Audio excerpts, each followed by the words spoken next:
I'm an accidental activist for women's rights. I entered the field by sheer hazard when I started Tahrir Bodyguard to combat the mob sexual assaults in Tahrir Square.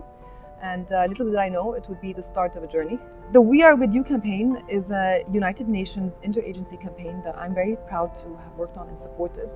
At the time when we're asking everybody to stay home, to stay safe because of the COVID-19 pandemic, women at home face the risk of domestic violence. So this campaign was created to raise awareness about the ordeal that women in relationships where they are subjected to domestic violence and abuse face. We are witnessing a moment of accountability. People are breaking the barrier of so-called shame and talking about experiences that they have gone through.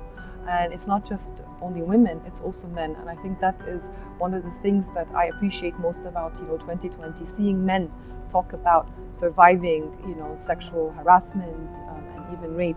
So I do see change. I see it in a bit of a slower pace than one would want, but it's there, and I'm very optimistic that this momentum, this time, can actually bring about more change that can be sustainable and that we can keep on building on.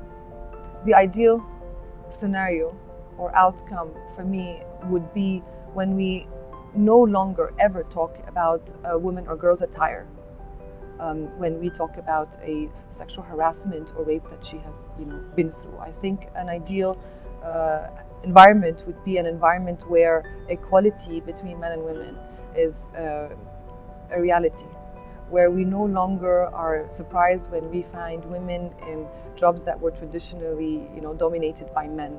Whether we like it or not, there is a burden to being a woman and a girl in this society. You are always on guard, you always have to watch out. I think that AUC has done a great job speaking up and creating mechanisms for reporting and responding to criticism with action. I think that's the most important thing. I think we bring about change not just with confrontation and shaming, but also with partnership, engagement, and proposing solutions. My message to the AUC community and the larger community in Cairo and Egypt is that ending all forms of violence against women and girls is our collective fight as men and women. My dream is for each and every person, man or woman, who is subjected to sexual harassment, assault, or rape, is able to use a legal framework that will enable them to seek and get justice.